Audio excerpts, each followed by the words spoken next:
This Articuno moveset just won a pretty big tournament, the Utrecht Regional, last weekend. Nikhil Reddy piloted this insane Articuno team, but when you look at the Articuno moveset, it honestly looked like an in-game one, not something you'd bring to a tournament. Choice specs sheer cold, 4 ice-type moves, what is going on? And Articuno itself isn't a typically highly regarded Pokemon in the first place. Before this tournament, a lot of people might have written it off as a gimmick. But the choice to bring Articuno to the tournament was brilliant, and the moveset and EV spreads are genius too. Let me explain why this weird Articuno moveset is actually good, and why this strategy performed well at the tournament. If you want to see more of this style of team breakdown, let me know by liking the video and subscribing if you're new. That'll give me a positive signal to make more of this type of content. You might think you're subscribed, but check to make sure that you actually are. But let's get into it. Fundamentally, the strategy is built around Snow with Ninetales Alola and Articuno. New to Generation 9, Snow increases the defense of Ice-type Pokemon, which means that Articuno becomes tough to take down.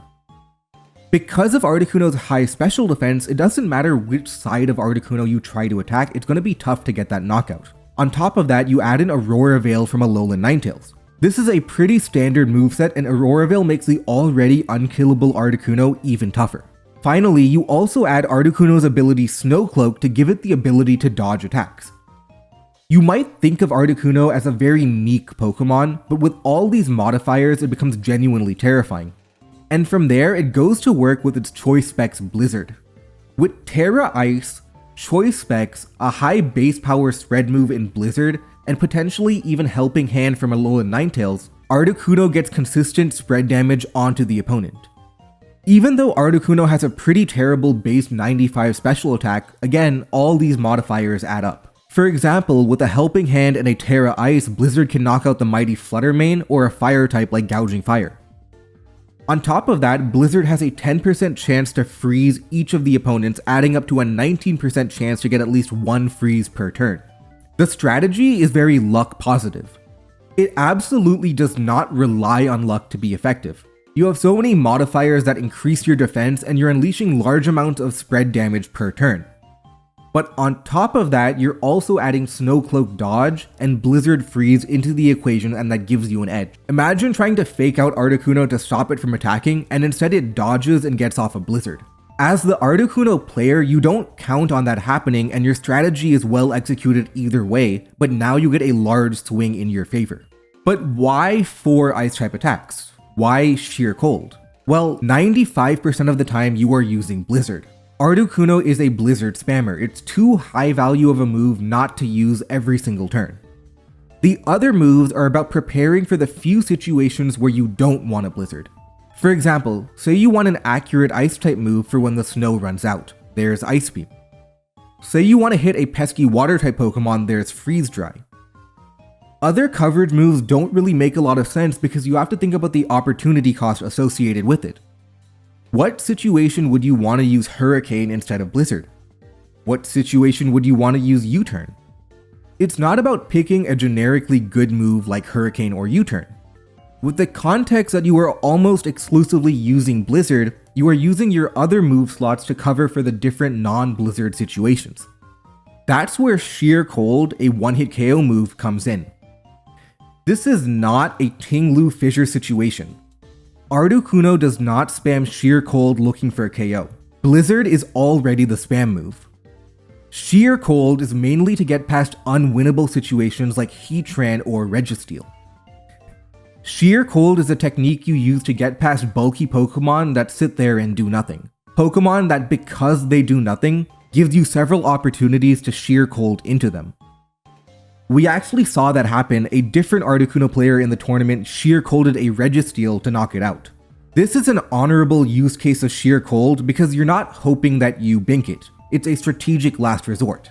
It's an option to get past Pokemon who both completely stop you and are too defensive and therefore give you that opportunity in the first place. The situation is not common, but when it does happen, you want to be prepared. It only looks weird, but Choice Specs Sheer Cold is perfectly fine. That explains the moveset and why 4 Ice-type moves actually work, but the genius of it goes a little deeper with the EV spreads and team composition. And also the big question, why pick the team in the first place? If you look at the Articuno EV spread, you'll notice its HP and defense are quite specific. The reason is for Ogerpon Heartflame, the top offensive fire-type Pokemon. Even if Ogerpon uses Terra Fire and gets a +1 attack boost, it doesn't KO Articuno as long as you switch in to intimidate Arcanine Hisui. The genius of it is that the team has already planned for Ogerpon in the team builder with Arcanine and that Articuno EV spread. It's why Arcanine Hisui makes more sense on this team than Incineroar.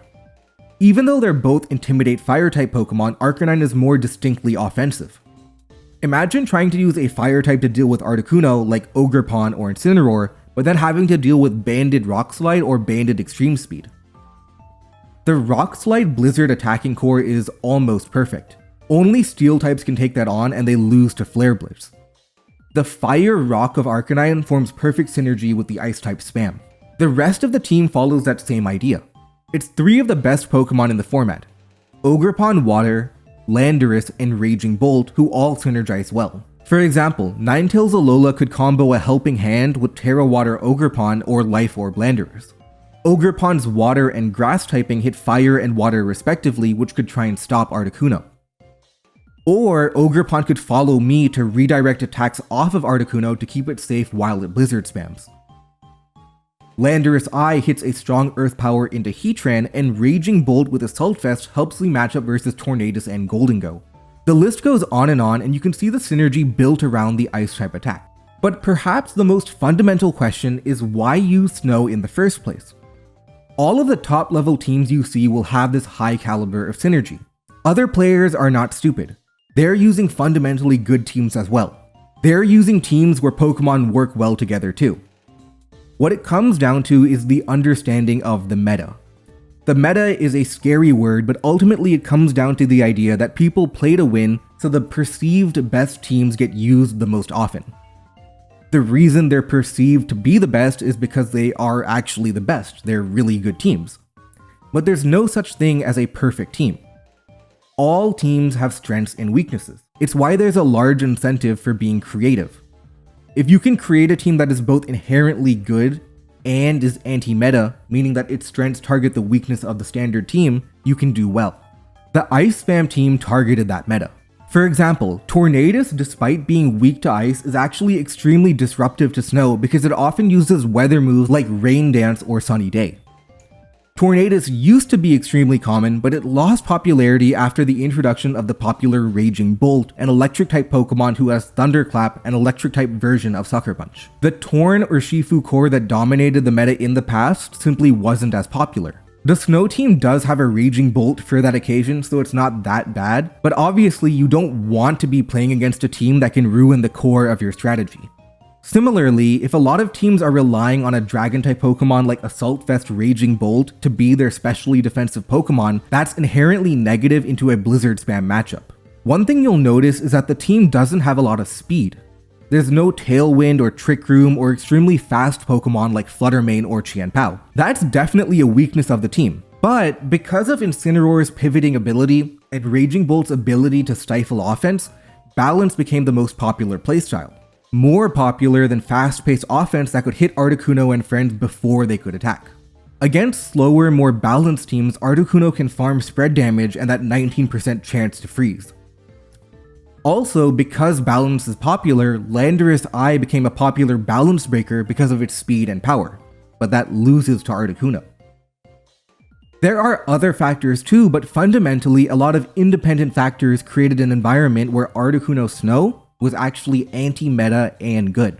But after all this, what's next? Is Articuno the new big thing? At least for now, yeah, you'll see it on the ladder a lot. But just like Articuno was anti-meta, new strategies are going to be anti-meta to Articuno. People do and will adapt. No team is perfect and every team has a weakness that can be targeted. As an extremely basic example, people are using Quiver Dance Volcarona, which has an extremely strong matchup into snow. But in any case, we just saw a Choice Specs Sheer Cold Articuno win a regional, and that's cool to watch.